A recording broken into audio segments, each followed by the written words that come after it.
ನಮಸ್ತೆ ವೀಕ್ಷಕರೇ, ಎಲ್ಲ ಚೆನ್ನಾಗಿದೆ ಚಾನಲ್ಗೆ ನಿಮಗೆ ಸ್ವಾಗತ. ನಾನು ರಾಜೇಶ್ವರಿ. ಇವತ್ತು ತುಂಬ ಸುಲಭವಾಗಿ ಆರೋಗ್ಯಕರವಾಗಿ ಮಾಡ್ಕೊಳ್ಬೋದಾದಂಥ ಸೋರೆಕಾಯಿ ಸಾರನ್ನು ಮಾಡೋದನ್ನ ಹೇಳ್ಕೊಡ್ತೀನಿ. ಈ ಸಮ್ಮರ್ಗೆ ಮಾಡಿಸ್ದಾಗಿರುತ್ತೆ. ಸೋರೆಕಾಯಿಯು ತಂಪು, ಹೆಸರುಬೇಳೆನೂ ತಂಪು. ಸೋರೆಕಾಯಿ ಹೆಸರುಬೇಳೆ ಉಪಯೋಗಿಸಿ ಒಂದು ಸಾಂಬಾರು ಮಾಡೋದನ್ನು ಹೇಳ್ಕೊಡ್ತೀನಿ. ಇದಕ್ಕೆ ಬೇಕಾಗಿರೋ ಸಾಮಗ್ರಿಗಳು: ಒಂದು ಈರುಳ್ಳಿ, ಒಂದು ಸಣ್ಣ ಸೋರೆಕಾಯಿ ಸಿಪ್ಪೆ ತೆಗೆದು ಕಟ್ ಮಾಡಿ ಇಟ್ಕೊಂಡಿದ್ದೀನಿ, 2 ಟೊಮ್ಯಾಟೊ, 2 ಒಣಮೆಣಸಿನ್ಕಾಯಿ, ಕೊತ್ತಂಬರಿ ಸೊಪ್ಪು, ಕರಿಬೇವಿನ ಸೊಪ್ಪು ಮತ್ತು ಸ್ವಲ್ಪ ಶುಂಠಿ ಬೆಳ್ಳುಳ್ಳಿ ಜಜ್ಜಿಟ್ಕೊಂಡಿರೋದು, 3/4 ಕಪ್ಪು ಹೆಸರುಬೇಳೆನ ನಾನು ತೊಳೆದು ನೆನೆಸಿಟ್ಟಿದ್ದೀನಿ. ಈಗ ನಾನು ಡೈರೆಕ್ಟಾಗಿ ಸಾಂಬಾರನ್ನ ಯಾವಾಗೂ ಕುಕ್ಕರಲ್ಲೇ ಮಾಡ್ತೀನಿ, ಹಾಗಾಗಿ ಕುಕ್ಕರ್ನ ಬಿಸಿಗಿಟ್ಟಿದ್ದೀನಿ. ಈ ಕುಕ್ಕರ್ಗೆ 2 ಚಮಚ ಎಣ್ಣೆ ಹಾಗೆ 2 ಚಮಚ ತುಪ್ಪನ ಸೇರಿಸ್ಕೊಳ್ಳೋಣ.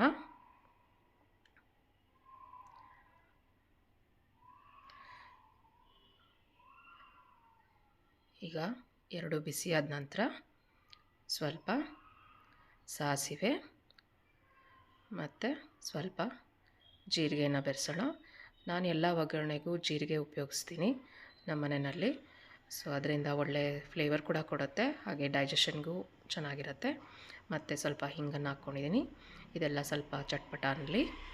ಆನಂತರ ಇದಕ್ಕೆ ಸ್ವಲ್ಪ ಕರಿಬೇವಿನ ಸೊಪ್ಪು ಮತ್ತು 2 ಒಣಮೆಣಸಿನ್ಕಾಯಿ ಇತ್ತಲ್ಲ, ಅದನ್ನು ಕೈಯಲ್ಲೇ ಮುರ್ಕೊಂಡು ಹಾಕ್ಕೊಳ್ಳೋಣ. ಆಮೇಲೆ ಶುಂಠಿ ಬೆಳ್ಳುಳ್ಳಿ ಜಜ್ಜಿಟ್ಕೊಂಡಿದ್ವಲ್ಲ ಅದನ್ನು ಹಾಕಿ ಮಿಕ್ಸ್ ಮಾಡೋಣ. ಇದನ್ನು ತುಂಬ ಹೊತ್ತೇನು ಮಿಕ್ಸ್ ಮಾಡೋ ಅವಶ್ಯಕತೆ ಇಲ್ಲ, ಸ್ವಲ್ಪ ಸುಮ್ಮನೆ ಹಸಿ ವಾಸನೆ ಹೋದರೆ ಸಾಕಾಗುತ್ತೆ.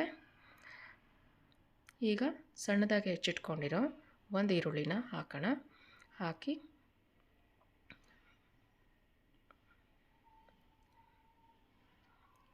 ಸ್ವಲ್ಪ ಬಾಡಿಸ್ಕೋಬೇಕು. ತುಂಬ ಏನೂ ಬೇಯಿಸೋ ಅವಶ್ಯಕತೆ ಇಲ್ಲ, ಯಾಕೆಂದರೆ ನಾವು ಕುಕ್ಕರ್ ಸೀಟಿ ಮುಚ್ಚಿ ಏನಿವೆ ವಿಸಲ್ ಹೊಡಿಸ್ತೀವಿ. ಹಾಗಾಗಿ ಸುಮ್ಮನೆ ಒಂದು ಸ್ವಲ್ಪ ಎಣ್ಣೆಯಲ್ಲಿ ಬಾಡಿಸ್ಕೊಂಡ್ರೆ ಸಾಕಾಗುತ್ತೆ. ಹೀಗೆ ಮತ್ತಷ್ಟು ನಿಮಗೆ ನಮ್ಮ ವಿಡಿಯೋಗಳು ಇಷ್ಟ ಆದರೆ ಲೈಕ್, ಶೇರ್ ಮತ್ತು ಸಬ್ಸ್ಕ್ರೈಬ್ ಮಾಡಿ. ಮತ್ತಷ್ಟು ಇಂಟ್ರೆಸ್ಟಿಂಗ್ ರೆಸಿಪಿಯೊಂದಿಗೆ ನಾವು ಸಾಧ್ಯವಾದಾಗೆಲ್ಲ ಪೋಸ್ಟ್ ಮಾಡ್ತಾಯಿರ್ತೀವಿ. ಈಗ 2 ಟೊಮ್ಯಾಟೋನ ಹಾಕ್ಕೊಂಡಿದ್ದೀನಿ, ಅದನ್ನು ಒಂದು ಸಲ ಮಿಕ್ಸ್ ಮಾಡಿ ಮತ್ತು ನಂತರ ಹೆಚ್ಚಿಟ್ಕೊಂಡಿರೋವಂಥ ಸೋರೆಕಾಯನ್ನು ಹಾಕ್ಕೊಳ್ಳೋಣ. ಸೋರೆಕಾಯಿ ನಾನು ತೊಗೊಂಡಿದ್ದು ಎಳೆದಾಗಿತ್ತು, ಹಾಗಾಗಿ ನಾನು ಒಳಗಡೆದು ಬೀಜವನ್ನು ತೆಗೆದಿಲ್ಲ.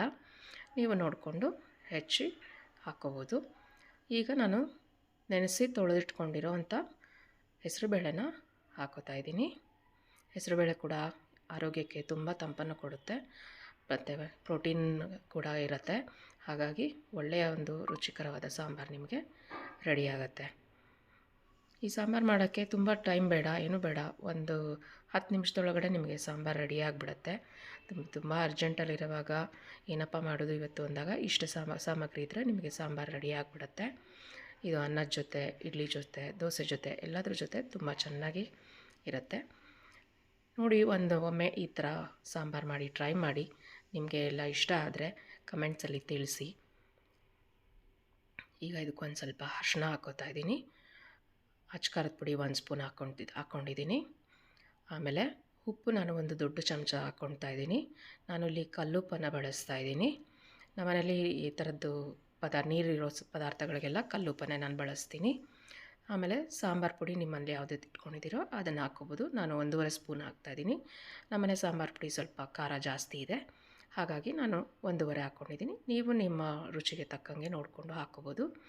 ಇದು ವಿಸಲ್ ಹೊಡೆದಾದ್ಮೇಲೂ ಸಹ ನಿಮಗೆ ಖಾರ ಉಪ್ಪು ನೋಡಿಕೊಂಡು ಅಡ್ಜಸ್ಟ್ ಮಾಡ್ಕೋಬಹುದು.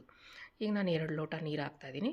ತುಂಬ ಸಾಂಬಾರಿಗೆ ಬೇಕಾಗುವಷ್ಟು ನೀರನ್ನು ಈಗಲೇ ಹಾಕಲ್ಲ, ಏಕೆಂದರೆ ವಿಸಲ್ ಆದಾಗ ತುಂಬ ನೀರೆಲ್ಲ ಆಚೆ ಚೆಲ್ಲುವಂಥ ಸಾಧ್ಯತೆ ಇರುತ್ತೆ.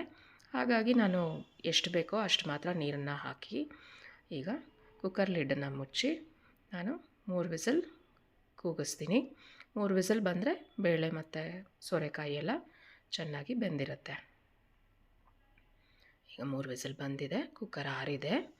ಆರಿದ್ಮೇಲೆ ನೋಡಿ ಹೇಗೆ ಆಗಿದೆ ಅಂತ ನೋಡೋಣ. ನೋಡಿ, ಎಲ್ಲ ಚೆನ್ನಾಗಿ ಬೆಂದಿದೆ, ತುಂಬ ಚೆನ್ನಾಗಿ ಬೆಂದಿದೆ. ಈಗ ಒಂದು ಚೂರು ಮಿಕ್ಸ್ ಮಾಡ್ಕೊಳ್ಳೋಣ, ಚೂರು ಸ್ಮ್ಯಾಶ್ ಆಗುತ್ತೆ ಬೇಳೆ ಎಲ್ಲ. ಈಗ ನೋಡಿ, ನಾವು ಗಟ್ಟಿಯಾಗೇ ಇದೆ. ಈಗ ನಾವು ನಮಗೆ ಸಾಂಬಾರಿಗೆ ಎಷ್ಟು ನೀರು ಬೇಕೋ ಅಷ್ಟನ್ನು ನೋಡಿಕೊಂಡು ನೀರನ್ನು ಸೇರಿಸ್ಕೊಳ್ಳೋಣ. ಗಟ್ಟಿ ಇದ್ದರೆ ಗಟ್ಟಿ ಬೇಕು ಅಂದರೆ ಗಟ್ಟಿಗೆ ಮಾಡ್ಕೊಳ್ಳಿ, ಇಲ್ಲಾಂದರೆ ತೆಳುಗೆ ಮಾಡ್ಕೊಳ್ಳಿ.